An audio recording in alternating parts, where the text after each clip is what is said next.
ও মালিক তোমার কাছে জানতে চাই ইব্রাহিমের জন্য যদি তুমি নমরুদের আগুনকে ফুলের বাগান বানায় দিতে পারছো, মূসার জন্য যদি নীল দরিয়ার পানিকে তুমি রাস্তা বানায় দিতে পারলা, তুমি কি পারো না আমার আব্বু তোমার দোস্ত তোমার হাবিবের জন্য তায়েফের মাঠে উশৃঙ্খল যুবকগুলির পাথরকে তুলা বানাইতে পারো নাই কি তুমি পাথরকে তুলা বানাই দিতে কেন করো নাই? আল্লাহ কেন করো না? ইব্রাহিমের জন্য আগুন হলো ফুলের বাগান, মূসার জন্য নদী হলো রাস্তা, আমার আব্বুর জন্য তুমি তায়েফের পাথরকে কেন তুলা বানাইলা না? আল্লাহর নবী কয় মারে এইভাবে কইস না, ও মা এইভাবে কয় না, আল্লাহর সাথে এইভাবে কথা কয় না। খাতুনে জান্নাত হাও মাও করে কান্দে আর কয় আব্বু আজকে আমার আম্মু নাই, আমি আম্মুর হাত ধরে ওয়াদা করেছি বাবা গো আপনারে আমি সান্ত্বনা দিব, সেবা করব। আমার আম্মুর আমি কথা দিয়েছি, আমি কেমনে নিজেরে বুঝাইমু?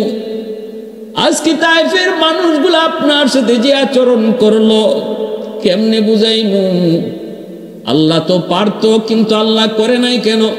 ও বাবা তুমি তো আমার নিষেধ দিবাই, তোমার তো বাবা নাই, জন্মের আগে বাবা হারাইছো, বাবার দরদ তুমি বুঝো নাই গো। তোমার আব্বার তো মাও নাই, বাবাও নাই, মাও নাই, উনিও তো বাপ মার দরদ বুঝে না, কিন্তু আমি ফাতেমা তো বাবার দরদ বুঝি। কেমনে আমি আমার মনকে বুঝাবো? আল্লাহর নবী রহমতের নবীকে কুলে নিয়ে তিনি যখন সেবা করতেছেন, গরম পানিতে কাপড় ভিজায়া ক্ষত জায়গাগুলার মধ্যে দিয়া যখন সেবা করেন, রসুল আরাম পেয়ে একটু ঘুম লেগে গেল। ঘুমের ঘরে আমার নবী স্বপ্নে দেখেন মা আমেনা, নবীর মা আমেনা যেই মারে 6 বৎসর বয়সে তিনি মদিনার রাস্তা বোয়া নামক জায়গায় তিনি হারাইছেন। এরপরে আর যেই মারে মা কয়ে ডাকতে পারেন নাই, মা ডাক দিতে পারেন নাই, স্বপ্নে দেখেন ওই মা নবীরে মাথাটা কোলে লইয়া তিনি আদর করতেছেন, সান্ত্বনা দিতেছেন। নবীজি তখনই হাত ধরে কয় আম্মু এতটা বৎসর পর তোমাকে পেয়েছি যেতে দিব না, কইছিলা এতদিন মা, তুমি কইছিলা। হাতটা ধইরা আম্মুকে যখন ডাক দিছেন, নবীর ঘুম ভেঙে গেছে। নবী তাকায় দেখেন ফাতেমা কান্দেন। রসুল কয় ফাতেমা কেন কান্দ? ফাতেমা কয় বাবা গো আপনি আম্মুকে ডাক দিছেন, আমার হাতটা ধরছেন, স্বপ্নে আপনি কি দেখছেন? নবী কয় মারে আমি তো স্বপ্নে আমার মার হাত ধরেছি, বাস্তবে যদি তোমার হাত ধরা হয় তাহলে আমার আল্লাহ পাকের ফয়সালা হলো আজ থেকে তুমি ফাতেমা শুধু আমার মা না, তুমি আমার মেয়ে না, তুমি আমার মা আমেনা। এজন্য রসুল ফাতেমাকে মা কয়ে ডাকতেন। আল্লাহর নবী সাথে ছিলেন, ফাতেমার সামনে কেউ রসুলকে কটাক্ষ করতে পারত না। নবীজির মাথায় একবার ধুলামালি নিক্ষেপ করলো এক বেঈমান, ফাতুনে জান্নাত তিনি দৌড়ে গেলেন, রসুলের মাথা থেকে তিনি ধুলাবালিগুলি সরাইলেন। রহমতের নবী, দয়ার নবী, উত্তম আচরণের নবী, উত্তম আখলাকের নবী, খুলুকে আজিমের অধিকারী নবী, তিনি তো খারাপের বদলা দিয়া খারাপ কখনো নেন নাই, কখনো খারাপ বদলা তিনি দেন নাই। খাতুনে জান্নাত ধুলাবালিকে সরাইয়া দুশ্মনরে ডাক দিয়া কয় এ তোমরা কি মানুষ না মানুষ? আমার আব্বা তোমাদের কি ক্ষতি করলো? কি এমন ক্ষতি করলো? কেন আমার আব্বুকে তোমরা নির্যাতন করো, কষ্ট দাও? লজ্জা পেয়ে কাফেররা চলে গেল। রসুল বাইতুল্লাহর সামনে নামাজ পড়েন, নবীজির মাথায় উটের নারী বুড়ি চাপাইয়া দিল, কেউ যায় না। নবী সেজদা থেকে মাথা উঠাইতে পারেন না। খাতুনে জান্নাত খবর পেয়ে দৌড়ায় বাইতুল্লাহর সামনে গেলেন, ধাক্কা দিয়া উটের নারী বুড়ি মাথা থেকে সরাইছেন গো। এরপরে নবী শ্বাস ছাড়ছেন, সেজদা থেকে মাথা তুলছেন। দুশ্মনরা হাসাহাসি করে। খাতুনে জান্নাত প্রতিবাদ করলেন, কেন তোমরা আমার আব্বুর সাথে খারাপ আচরণ করো? এটা তো মানুষের কোনো আচরণ নাই, বিন্দু পরিমাণ কি মানবতা তোমাদের নাই? যেই মানুষটারে তোমরা আল আমিন আল আমিন সত্যবাদী করে ডাকতাম, আজ সে কালেমার দাওয়াত দেওয়ার কারণে, আল্লাহর দাওয়াত দেওয়ার কারণে তার সাথে এমন খারাপ আচরণ করো।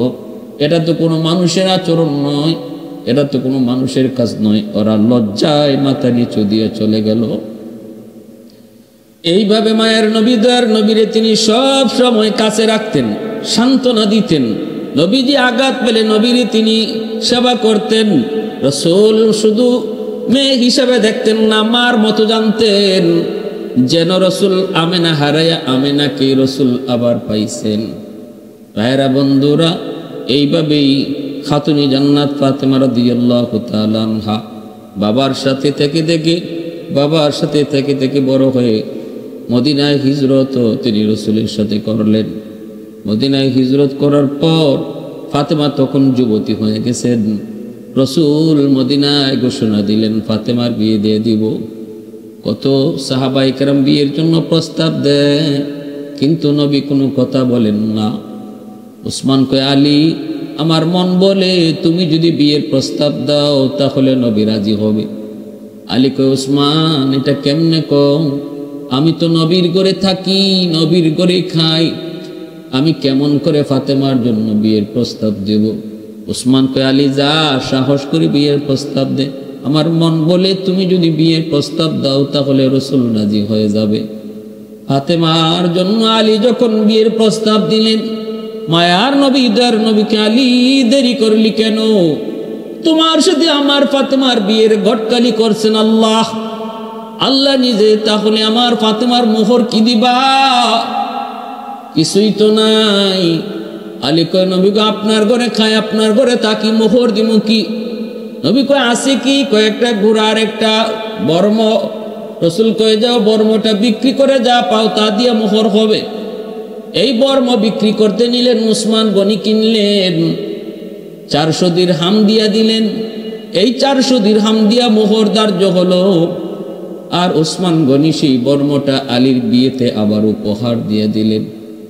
খাতুনে জান্নাত ফাতেমা রাদিয়াল্লাহু তাআলা আনহার সাথে আলীর বিবাহ হলো। আল্লাহর নবীর ঘরে থাকেন, নবীর ঘরে থাকেন, কিন্তু আলীর মন কয় ফাতেমাকে আলী তার নিজের ঘরে নিয়ে যাবেন। নিজের তো কোনো ঘর নাই, নিয়ে রাখবেন কোথায়? মন চায় ফাতেমারে নিজের ঘরে নিবেন, স্বামী শ্বশুরের ঘরে থাকতে রাজি না। আর এটাও শরীয়তের বিধান, এটাও দৃষ্টিকটুর। বিয়ের পর শ্বশুর বাড়িতে থাকা এটাও একজন স্ত্রীর জন্য সম্মানজনক নয়। আলীর মন চাইল নিয়ে আসতেন, একটা ভাড়া বাসা করলেন, কিন্তু নবীর কাছে কেমনে কয় ফাতেমারে আমি নিজের বাড়িতে নিয়ে যাব? আম্মা জান আয়েশা সিদ্দিকা রাদিয়াল্লাহু তাআলা আনহাকে মনের কথা বললেন। আম্মা জান যায় নবীকে জানাইলেন, আলী ফাতেমারে তার নিজের বাড়িতে উঠাইতে চায়। আল্লাহর নবী, রহমতের নবী, আলীকে ডাক দিয়ে বলেন, আলী, তুমি কি চাও ফাতেমাকে আমি তোমার ঘরে দিয়ে দিব? আলী বলে, ইয়া রাসূলুল্লাহ, আমার মন এটাই বলে। রাসূল কয়, নাও নাও, আমি তোমার হাতে উঠাই দিলাম। আর আলীরে মনে রাখবি, এটা আমার কলিজা, এটা আমার মেয়ে না। ফাতেমা তো বিদআতুম মিন্নি, ফাতেমা যদি কষ্ট পায়, আমি আলী, আমি রাসূলও কষ্ট পাই। এরপরে ফাতেমা রাদিয়াল্লাহু তাআলা আনহাকে আলী তার নিজের ঘরে উঠে আনলেন। তাদের ঘরটা কিছুই ছিল না, ভাঙ্গা ঘর, অভাবের সংসার, এক বেলা খাইলে আরেক বেলা খাওয়ার নাই, কিন্তু ভালোবাসা ছিল ঘর ভরপুর, পুরো ঘরটা ছিল ভালোবাসায় ভরা। এজন্য খাতুনে জান্নাত বলতেন, আমি আমার স্বামী আলীর উপরে দিল থেকে খুশি, আমার স্বামী আমার উপরে খুশি, আমি বুক ভরা ভালোবাসা পাই। একজন স্ত্রীর জন্য স্বামীর করে সবচেয়ে বড় পাওয়া হলো স্বামীর ভালোবাসা, স্বামীর ভালোবাসা। আমার খাতুনে জান্নাত ফাতেমা রাদিয়াল্লাহু তাআলা গোটা মুসলিম জাহানের নারীদের জন্য মডেল হিসাবে, মডেল আদর্শ রেখে গেছেন। স্বামীর বাড়ি গাড়ি দেখার দরকার নাই, দেখো তার ভিতরে আখলাক সুন্দর কিনা, সে নামাজি কিনা, দিনদার কিনা, তার কাছ থেকে ভালোবাসা পাও কিনা। বাড়ি আছে, গাড়ি আছে, এসি আছে, সব আছে, কিন্তু ভালোবাসা নাই। এই ঘর কখনো শান্তির ঘর নয়। আল্লাহ আমাদের সবাইকে তার আদর্শ মতো চলার তৌফিক দান করুন।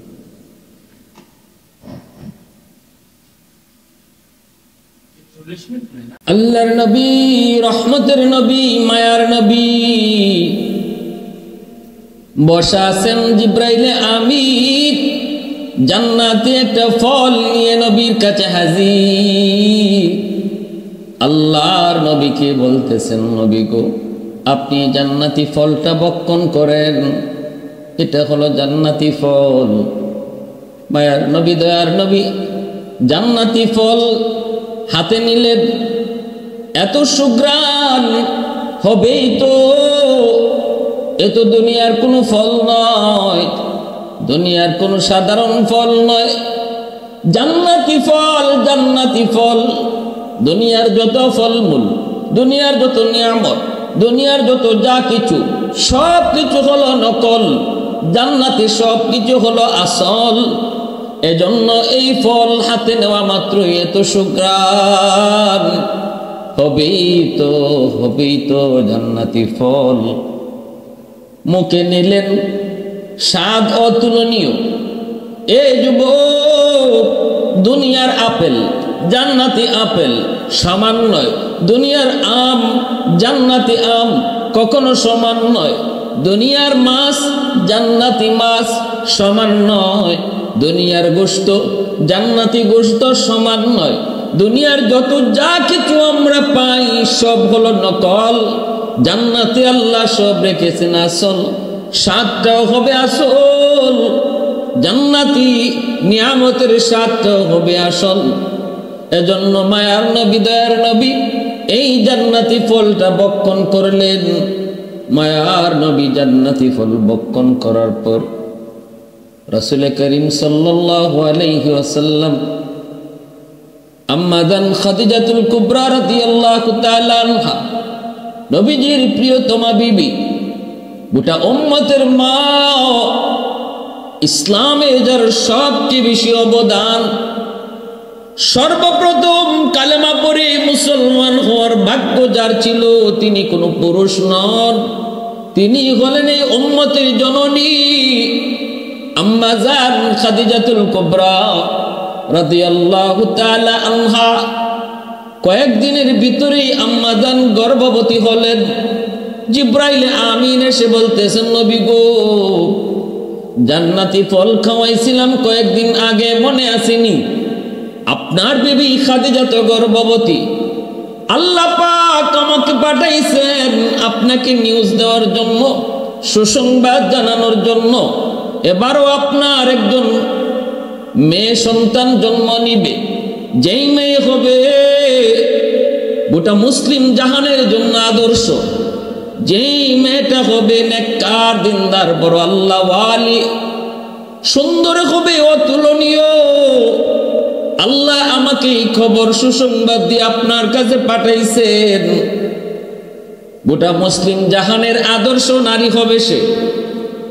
এই সুসংবাদ নবীজি শোনা মাত্রই রাসূল খুশিতে আম্মা জানকে দেয়া সংবাদ জানায় দিলেন, খাদিজা, এবারও তোমার গর্ভে মেয়ে সন্তান, কিন্তু সাধারণ কোন মেয়ে নয়, জিব্রাইল মারফতে আল্লাহ জানাইছি গো খাদিজা, গোটা মুসলিম জাহানের জন্য আমার এই মেয়ে হবে আদর্শ। সে হবে একজন আদর্শ নারী, জ্ঞানে গুণে এলেমে আমলে সর্বলাইনে হার লাইনে সে হবে বেনজির বেমিসাল। রাসূল করিম এই সুসংবাদ আম্মা জান খাদিজাতুল কুবরাকে নবী জানাইলেন। আম্মা জানও বড় খুশি, রাসূলও বড় খুশি।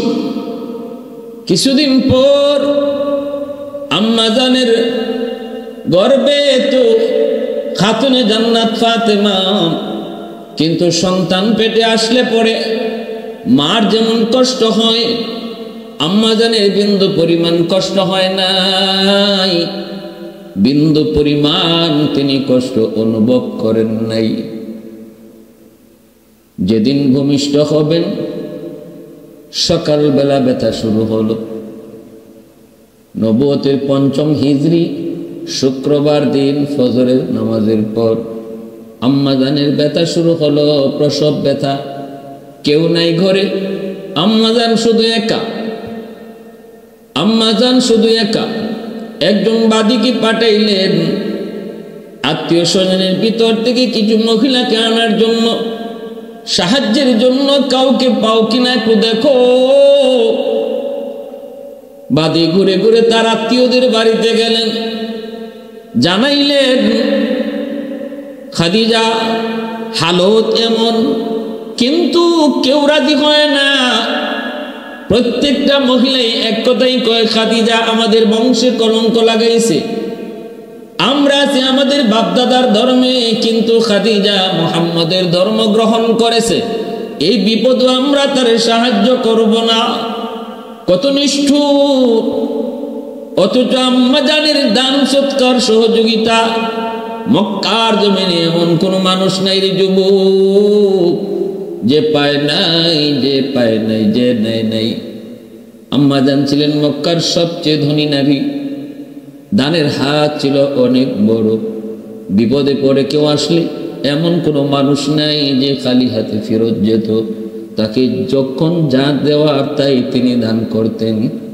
যার কারণে মক্কার বেঈমানগুলি যদিও আমার নবীর সাথে দুশমনি করত, আম্মাজান খাদিজাতুল কুবরাকে যদি পাশে দেখত, কেউ নবীর গায়ে হাত ওঠার সাহস করত না।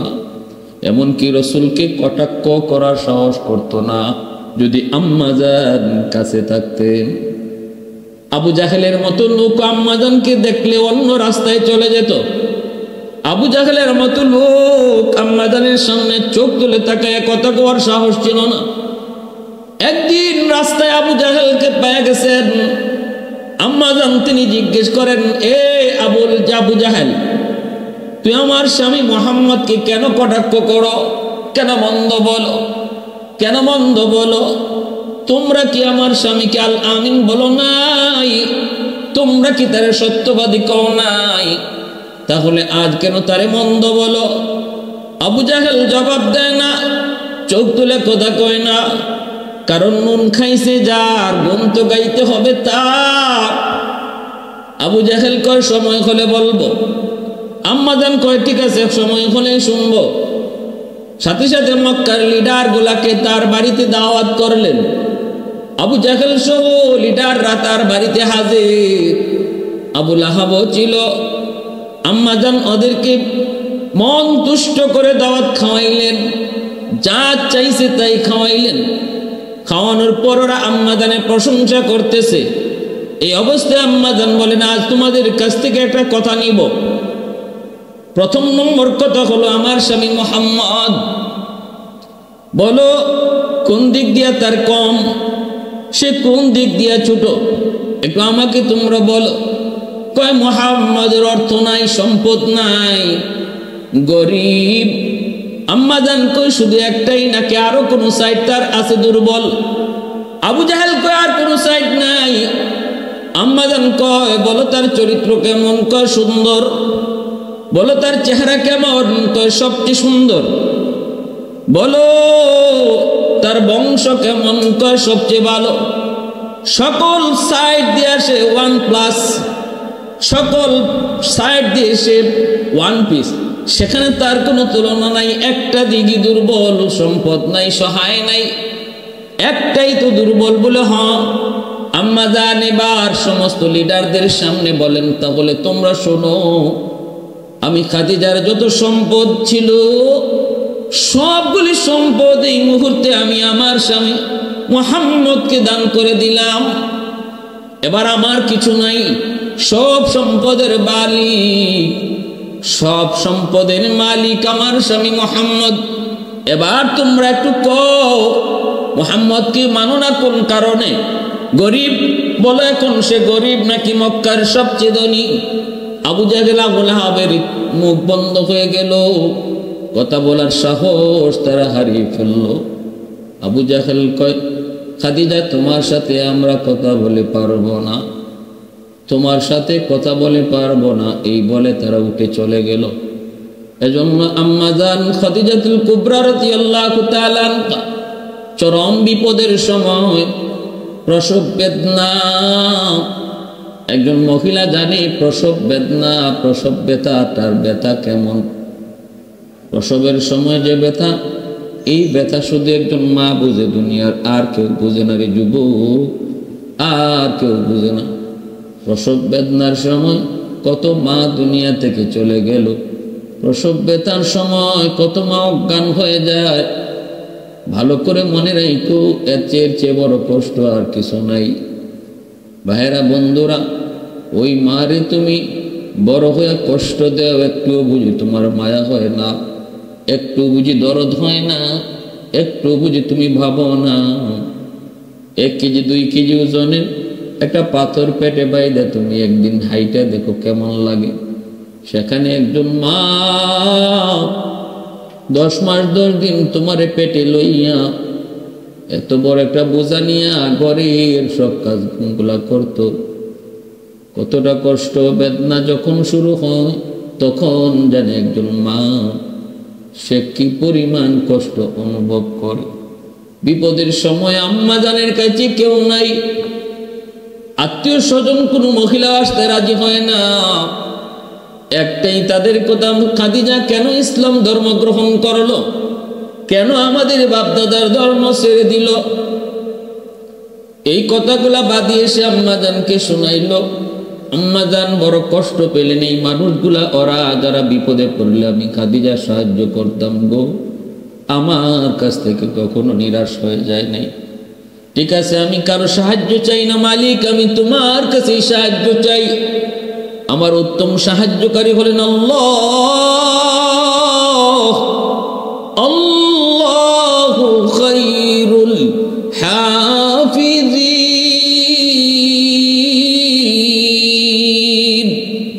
আল্লাহই হলেন আমার উত্তম হেফাজতকারী। আল্লাহ আমাকে হেফাজত করবেন। আম্মাজান বড় চিন্তায় আল্লাহ পাকের মুখাপেক্ষী হয় তিনি আল্লাহর কাছে চাইতেছেন। হঠাৎ করে তিনি ঘরে দেখতে পেলেন পুরা ঘরটা আলোকিত হয়ে গেছে। তাকায় দেখেন 4 জন মহিলা, এত সুন্দর, এত রূপবতী, এত গুণবতী 4 জন। তাদের রূপে, তাদের সৌন্দর্যে পুরা ঘরটা আলোকিত হয়ে গেল। আম্মাজান তাদেরকে দেখে জিজ্ঞেস করেন, আপনারা কে গো? ওই বিপদের সময় আপনারা কোত্থেকে আসলেন, যেখানে আমার আপন বলতে কেউ আসলো না? আপনারা কারা? আপনাদেরকে খবরই বা দিল কে? কে আপনাদেরকে পাঠাইলো আমার বিপদে? একজন পরিচয় দিয়ে বলতেছে, খাদিজা ডরায় না, ভয় পেও না, অস্থির হয় না, বিপদে যারে ডাকছো তিনি আমাদেরকে পাঠাইছে। আহাদুল লাইসা কামিসলিক সামাদুল লাইসা কাফাদলিহি লিমানিল মুলকু তুগুই তু সাজাওয়ার খুদাই তু খুদাওয়ান্দ ইয়ামিনি তু খুদাওয়ান্দ ইয়াসারি তু খুদাওয়ান্দ জামিনি তু খুদাওয়ান্দ সামাই তু রহিমি তু করিমি তু সামিঈ তু বসীরি তু মুইজ্জি তু মুযিল্লি তু মালিকিল আরশি বজাই বরি আজ চোচেরাই বরি আজ সুরত রঙ্গি বরি আজ ইজ্জ নিয়াজি বরি আজ বিম উমিদি বরি আজ খুরদন ও খুফতন বরি আজ তোহমত মরদন বরি আজ বিম উমিদি বরি আজ রঞ্জ বালাই। একজন পরিচয় দিয়ে বলতেছে, খাদিজা আমারে চিনো? আমি হলাম মা হাওয়া আলাইহিস সালাম, আদম আলাইহিস সালাম, আদি পিতা আদমের বিবি, আদি মা আমি হলাম হাওয়া আলাইহিস সালাম। আরেকজন বলতেছে, খাদিজা আমি হলাম মারিয়াম আলাইহিস সালাম, ঈসা পয়গম্বরের মা। আরেকজনে কয়, খাদিজা আমি হলাম ফেরাউনের বিবি আসিয়া। আরেকজনে কয়, আমি হলাম মুসা নবীর বোন কুলসুম। এই 4 জন আম্মাজান খাদিজাতুল কুবরা রাদিয়াল্লাহু তাআলা আনহার বিপদের সময় হাজির, সহযোগিতা করলেন। ফুটফুটে মেয়ে সন্তান দুনিয়াতে আগমন করলেন। যার চেহারার নূরে তাদের নূরটা পর্যন্ত ম্লান হয়ে গেল, পুরা ঘর আলোকিত হয়ে গেল। পৃথিবীতে যে চারজন নারী সবচেয়ে সুন্দর ছিলেন, একজন হলেন ইব্রাহিম পয়গম্বরের বিবি, প্রথম বিবি সারা আলাইহিস সালাম, দ্বিতীয় জন হলেন হযরত মরিয়ম আলাইহিস সালাম, তৃতীয় জন হলেন আসিয়া আলাইহিস সালাম, চতুর্থ জন হলেন নবীজির কন্যা খাতুনে জান্নাত ফাতেমা রাদিয়াল্লাহু তাআলা আনহা। আল্লাহর নবী কয়, আমার ফাতেমা এত সুন্দর, তার সৌন্দর্য দেখে জান্নাতের হুররা পর্যন্ত ঈর্ষা করবে। পুরা ঘর আলোকিত। মায়ার নবী, দয়ার নবী সুসংবাদ পেয়ে দৌড়ে আসলেন। নবীজি দেখো আনন্দিত, কুলে তুললেন। প্রশংসা তো জিব্রাইল আগেই করে গেছেন যে আবেদা সালেহা, জগতের মুসলিম জাহানের সমস্ত নারীদের জন্য যিনি হবেন মডেল, যিনি হবেন আদর্শ নারী। নবীজি আদর করে নাম রাখলেন ফাতেমা, আরেকটা ওর নাম নবী রাখলেন জোহরা। জোহরা শব্দের অর্থ হলো ফুলের কলি। ফুলের কলির মতোই ছিলেন তিনি সুন্দর। ভাইরা বন্ধুরা, এইভাবে খাতুনে জান্নাত ফাতেমা রাদিয়াল্লাহু তাআলা আনহা মার আদর, বাবার আদর পেয়ে পেয়ে তিনি আস্তে আস্তে বড় হন।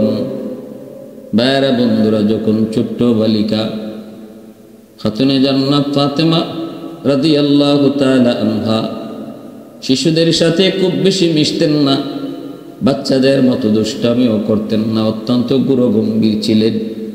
ছোট কাল থেকেই কি যেন ভাবতেন যেন আল্লাহর নবীর শিশুকালটা আর খাতুনে জান্নাত ফাতেমার শিশুকালটা এক সেম। নবীজির ভিতরে যত গুণ, ফাতেমার ভিতরে ছিল তত গুণ। আল্লাহু আকবার জোরে কর। এত সুন্দর গুণাবলী নিয়ে তিনি আস্তে আস্তে বড় হন। মার কাছে বেশি টাইম থাকেন, মার ইবাদত বন্দেগী দেখেন, শিখেন। মা যদি দিনদার হয়, মা যদি নামাজি হয়, সন্তান নামাজি হয়। মা যদি ফরদানিশীন হয়, মেয়েটাও ফরদানিশীন হয়। মা যদি কোরআন তেলাওয়াত করে, সন্তানও কোরআন তেলাওয়াত করে। ঘরের পরিবেশে মা বাবার কাছ থেকে সন্তান যা দেখে, যা শুনে, তাই কিন্তু শিখে। ঘরটা হলো সন্তানের জীবনের সর্বপ্রথম বিদ্যালয়। মা বাবা হলো তার জীবনের সর্বপ্রথম উস্তাদ। এজন্য বাবার চেয়ে মার গুরুত্বটা আরো বেশি, কারণ মার আমলটা সন্তানের উপরে বেশি আসর করে। পেটে ছিল মার, এখানেও মার আমলের আসর পেটের সন্তানের উপরে যায় পড়ে। দুধ খাওয়ানোর সময়ও মার দুধ খায়, ওই সময়ও মার আমলের আসর সন্তানের উপরে পড়ে। তারপরে ঘরের ভিতরে যতদিন থাকে বাচ্চা, বাবার চেয়ে মাকে বেশি টাইম দেখে। মা যদি নামাজ পড়ে, এটা দেখে দেখে সন্তানও নামাজ শিখে। মা যদি পর্দা করে, মাথায় কাপড় দেয়, ছোট বাচ্চাটাও মাথায় কাপড় দেওয়া শিখে। দেখবেন মা নামাজে দাঁড়াইলে শিশুটাও মার সাথে নামাজে দাঁড়ায়। আম্মা জান খাদিজাতুল কুবরা রাদিয়াল্লাহু তাআলা আনহা, আমার নবী কলিজার টুকরা বিবি, আমার নবী মায়ের নবীর প্রিয়তমা স্ত্রী, যার জীবদ্দশায় রাসূল আর কোনো বিয়ে করেন নাই। নবীজির সন্তান 4 জন মেয়ে সন্তান আর 3 জন ছেলে সন্তান। 7 জনই হয়েছেন আম্মা জান খাদিজাতুল কুবরা রাদিয়াল্লাহু তাআলা আনহার গর্ভ থেকে। শুধুমাত্র একজন ছেলে ইব্রাহিম, তিনি হয়েছিলেন আম্মা জান মারিয়া কিপ্তিয়ার গর্ভ থেকে। এজন্যই আম্মা জান বড় ভাগ্যবতী নারী। রাসূলের সকল সন্তানরাই আম্মা জান খাদিজাতুল কুবরার গর্ভ থেকে। খাতুনে জান্নাত মার কাছেই বেশি টাইম থাকেন, মার আমলটাই দেখেন, মার আমলটাই নিজে শিখেন। এইভাবে আস্তে আস্তে বড় হইতেছেন, শিখতেছেন, আমলের প্রতি আগ্রহ। মা যে আল্লাহর বন্দেগী করি, আল্লাহকে কি দেখা যায় না? আম্মা জান খাদিজাতুল কুবরা কয়, মা দুনিয়ার চর্ম চোখে আল্লাহকে দেখা যায় না গো মা। আল্লাহ দুনিয়ার মানুষের চোখেই পাওয়ার দেয় নাই, কিন্তু যদি তুমি নেক আমল করো, আল্লাহরে খুশি করতে পারো, জান্নাতে আল্লাহ তোমার চোখে এমন পাওয়ার দিবে, যেই পাওয়ার দিয়া মালিককে তুমি দেখেও ঠিক থাকতে পারবে।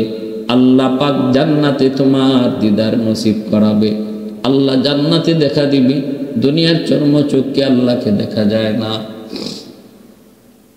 এইভাবেই মার কাছে দাইকে দাইকে আমলের প্রতি আগ্রহ বাড়ে, আর আমল শিখেন ভাইরা বন্ধুরা। কিন্তু বেশি দিন হয় নাই, খাতুনে জান্নাতের 11 বছরের টাইমে আম্মাদান খাদিজাতুল কুবরা রাদিয়াল্লাহু তাআলা আনহার ইন্তেকাল। অসুস্থ হয়ে পড়লেন, চরম থেকে চরম অসুস্থ হয়ে পড়লেন। ওই অবস্থায় নবীজির জন্য আম্মাদান কান্দে। রসুল যায় কয়, খাদিজা তুমি কেন কান্দো? আম্মাদান কয়, নবী গো, আমি আমার জন্য কান্দি না গো নবী, আমি কান্দি স্বামী গো, আমার ইন্তেকালের পর আপনার সেবা কে করবে, আপনার কে দেখশন করবে? বেদিন বেঈমান গোলা কত কটু কথা, কত নির্যাতন আপনারে করে। আমার কাছে আসলেই আমি সান্ত্বনা দিয়ে আপনাকে সব কষ্ট ভুলাইয়া দেই, কিন্তু আমার বড় আশঙ্কা, আমার বড় ভয়, আমার বড় টেনশন, আমার চিন্তা, আমার দুনিয়া থেকে বিদায়ের পর আপনার সেবা কে করব, আপনারে কে সান্ত্বনা দিব, এজন্য আমি বেশি কাঁদতেছি। সাথে সাথে খাতুনে জান্নাত ফাতেমা রাদিয়াল্লাহু তাআলা আনহা মার কাছে বসা, মার কাছে বইসা মার কপালে চুমু দিয়া কয়, মা, আব্বুর জন্য তুমি কাঁদো না। মা গো, আমি কথা দিলাম, মা, আমি তোমাকে কথা দিলাম, তোমার বিদায়ের পর তোমার দায়িত্বটা আমি ফাতেমা আদায় করব। আমি বাবার সেবা করব, আব্বুর সেবা আমি করব, সান্ত্বনা আমি ফাতেমা দিব, সেবা করব আপনার মতো, সান্ত্বনা দিব আমার আব্বুর আম্মার মতো, আমেনার মতো। এই কথা বলতে খাদিজা রাদিয়াল্লাহু তাআলা আনহা খাতুনে জান্নাতের কপালে চুমু খায়, একটু আনন্দের হাসি আসে। মা, আমার দিলটা খুশি, মা, আমার বুকে আয়, তোর কথাগুলা শুনে আমার দিলটা খুশি হয়ে গেছে। মা, আয় আমার বুকে আয়, বুকে আয়।